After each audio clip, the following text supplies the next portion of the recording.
We don't have any other branch. हमारी कोई अन्य शाखा नहीं है, न कालों से सावधान। Okay, gentlemen, good morning. Good morning, sir. How's everything going well? Yes, sir. Okay. Today, Brijesh Yadav, one of our students of Noon Defense Academy, who has selected for Indian Air Force. Okay? Yes, sir. He has completed 1 year's XY group preparations and guidance from Noon Defense Academy, and he has taken proper phase 2 GD preparation in Noon Defense Academy in the last batch. Okay? Yes, sir. Now he has selected and he will be proceeding for medical. Okay? Yes, sir. He is a very hard worker student, and he will share today his experience of preparation for X group, Y group, जो भी उसने preparation की है Air Force में selection के लिए during his academic sessions, followed by his phase 2. Okay? Yes, sir. Now Brijesh Yadav will share the experience. Okay? Yes, sir. Okay, Brijesh, you share the experience about how you are selected now. Okay, please. जैसा कि sir बता चुके हैं कि मेरा नाम ब्रजेश यादव है Slowly. और मैं फरुखाबाद डिस्ट्रिक्ट यूपी का रहने वाला हूँ।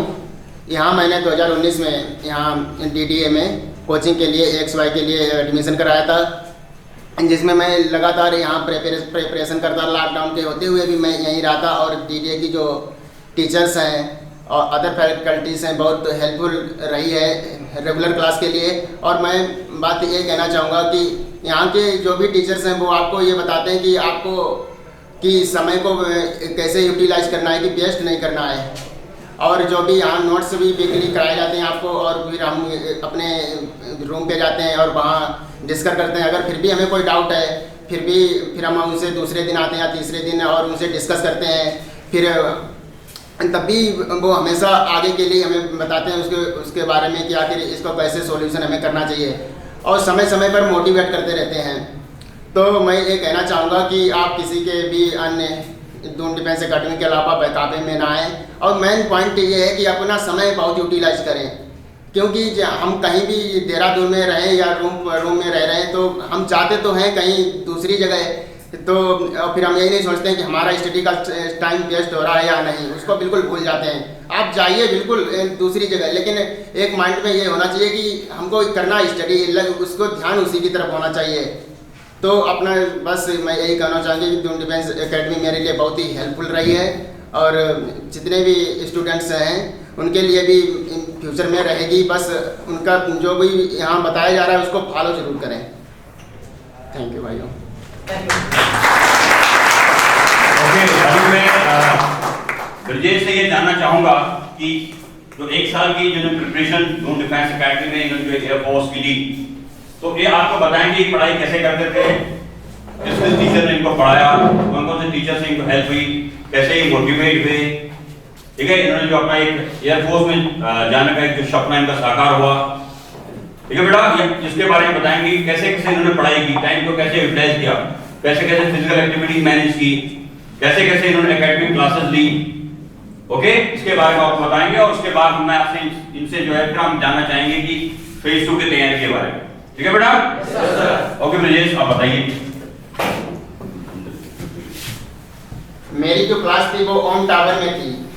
मैं हिंदी मीडियम का स्टूडेंट हूँ, जिसमें प्रकाश सर और मैथानी सर और नितिन सर और वो इस समय उपस्थित नहीं है, विवेक कुनियाल सर उपस्थित थे।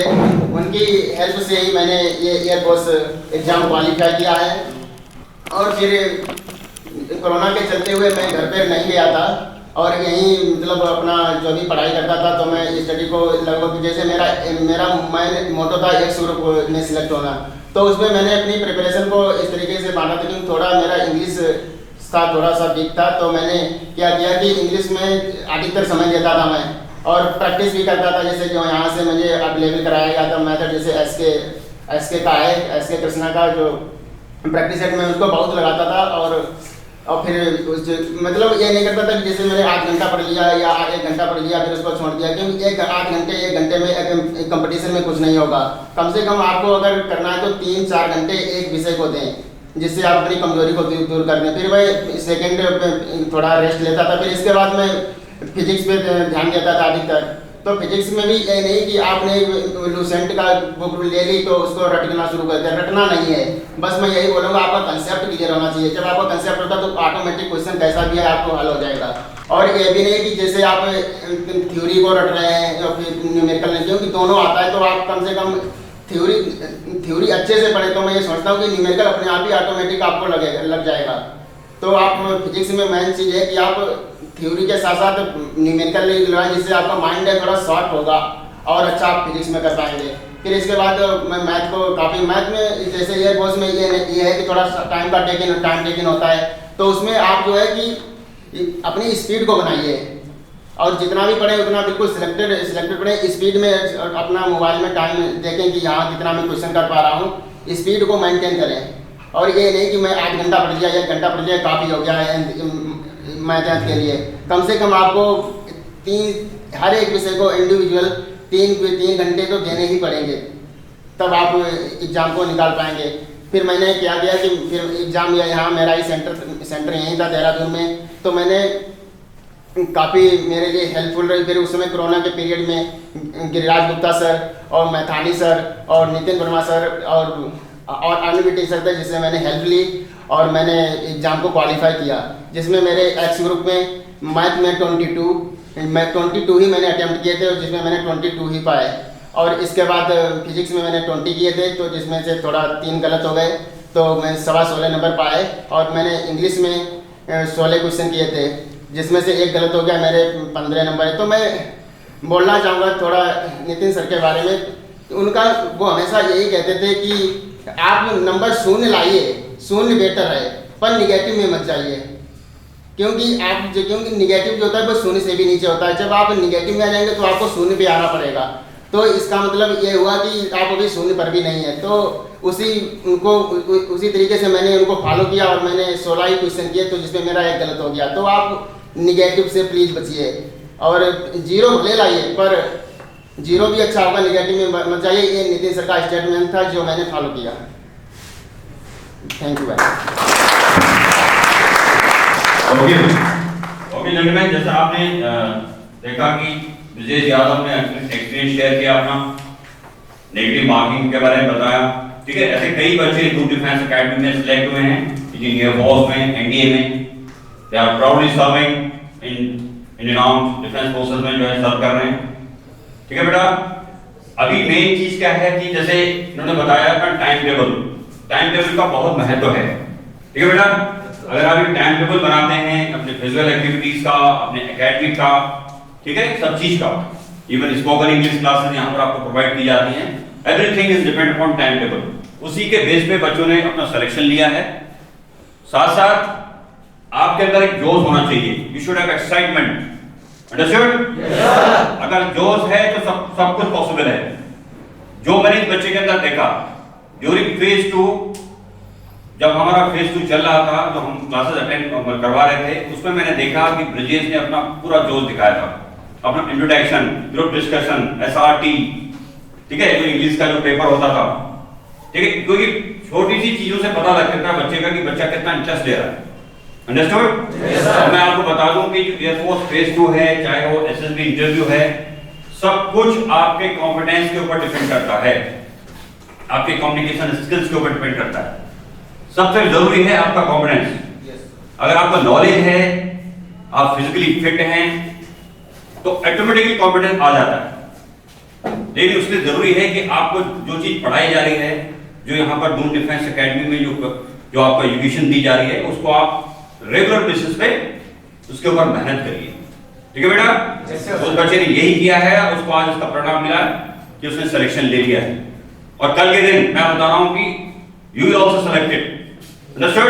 Yes sir. अब लेंगे सिलेक्शन? Yes sir. गुड। तो आपके अंदर ये जोश आना चाहिए।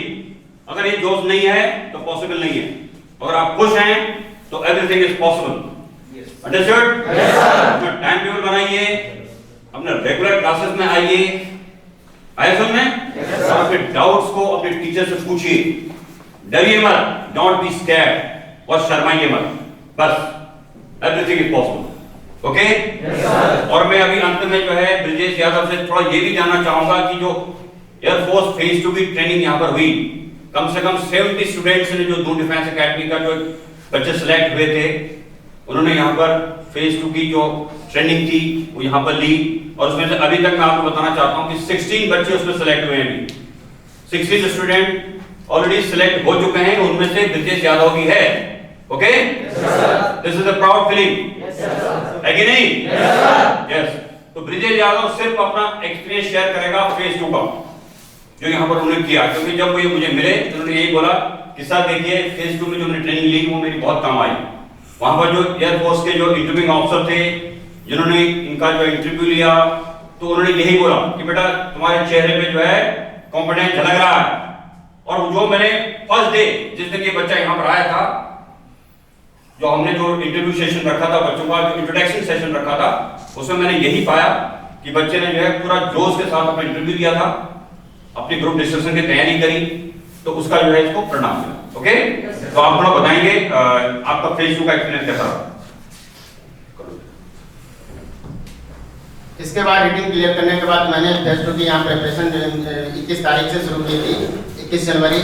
इसमें 14 दिन का लगभग फेज 2 की तैयारी में था, जिसमें सर बता चुके हैं, ये सर कॉपी हमेशा कहते हैं कि आप अपने कॉन्फिडेंस को बनाए, बहुत ही अच्छा प्रिपेयर करें, क्योंकि कॉन्फिडेंस ही मैन है।